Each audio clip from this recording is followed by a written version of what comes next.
그래서 좋기로는 이 각자의 모조가 항상 활성화되어 있는 상태, 항상 활개를 치고 있는 상태면은 제일 이 짱짱하고 좋을 텐데, 자기가 관심 있는 거에 빠져서 지내는 것도 시간적으로 한계가 있을 거고, 그런 관심 대상에 집착하지 않고 자기가 주도적으로 하기 위해서 빅뱅 힘쓰기를 한다고 해도 계속 언제나 그 시간 그런 상태로 짱짱한 상태로 있을 수는 없다라는 거예요. 그런 어떤 개인적인 피로감도 분명히 있고 그렇게 힘을 몰아붙이기 위해 집중해야 되는 것도 필요하기 때문에 그 상태를 계속 유지하는 거는 이 개인적으로 한계가 있을 수밖에 없다라는 거예요. 그러면 이 중간에 이 완전히 활개를 치고 활성화돼서 존재 전체 순환에 열려 있는 상태에는 문제가 없는데 그렇지 않은 시간에 이거를 견뎌내면서 중심을 잘 유지하는 방법은 이 앞 영상에서 얘기했듯이 그 모조를 활성화시키는 힘을 쓰기 위한 코어 척추에 도파민의 마법이 전체적으로 뒤덮이도록 내 몸에 일상에서 섭취한 양분이 소화되는 대로 거기에다가 이 양분과 힘을 사정해서 쌓아놓는 거예요. 축적을 해놓는 거죠, 평소에. 그러다가 이게 어느 정도 쌓였다고 생각을 하면은 이거를 집중적으로 몰아쳐서 모조를 활성화시키는 힘을 쓰는 거예요. 그렇게 하면은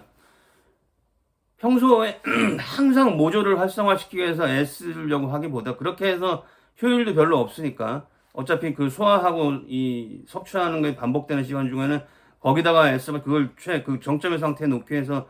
애써봤자 별 소용이 없으니 효율도 별로 없고 그러니까 평소에는 그냥 이 먹고 소화하면서 몸에 쌓이는 것들을 그 모조를 활성화시키는 코어 척추의 도파민을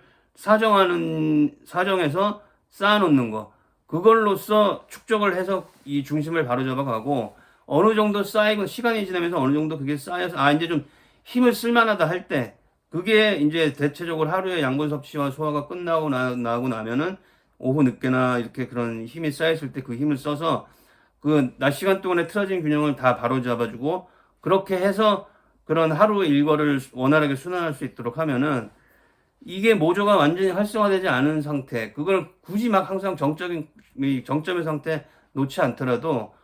어느 정도 이 안정감 있게 끌고 갈 수 있는 힘이 있는 거고, 이 도파민의 마법을 쓰면은 이 주변 저항에 대해서 이렇게 액면 그대로 이 주변 저항과 맞부딪히면은 되게 피곤하지만은 도파민 마법으로 뒤덮여서 가면은 훨씬 부드럽고 유연하게 저항을 관통해 나가는 힘을 쓰고 그 관통하는 상태 자체의 즐거움까지도 더할 수 있기 때문에 일상에서 이런 그 중심을 안전하게 바로잡지 않아도 어느 정도 이렇게 그 크게 틀어지지 않는 상태로 가면서 이 시간을 보내고 이게 축적이 되면은 나중에 이 모조를 완전히 끄집어내서 전체 순환을 열어주는 그런 시간을 갖는 걸로 이렇게 이어갈 수 있다라는 거예요. 그렇게 하면은 개인이 어떤 자기가 관심 있는 대상에 그걸 힘을 써서 그걸 끌어내서 또 활성화시키는 방법도 있지만은 그런 대상이 유지가 마땅치 않고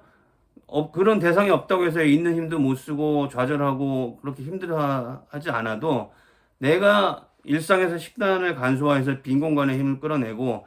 그거를 내가 이 힘을 쓰기 좋게 평소에 운동을 꾸준하게 해서 근력과 활력을 갖추고 그렇게 해서 평소에 내가 이 코어 척추의 도파민 마법도 계속 축적을 하고 이 때가 됐을 때 한 번씩 각자의 모조를 끌어내는 힘을 써서 존재 전체의 순환을 완전히 열어주는 힘을 쓰는 일상이 되면은 충분히 이 방향성을 유지하는 게 가능하다는 얘기입니다.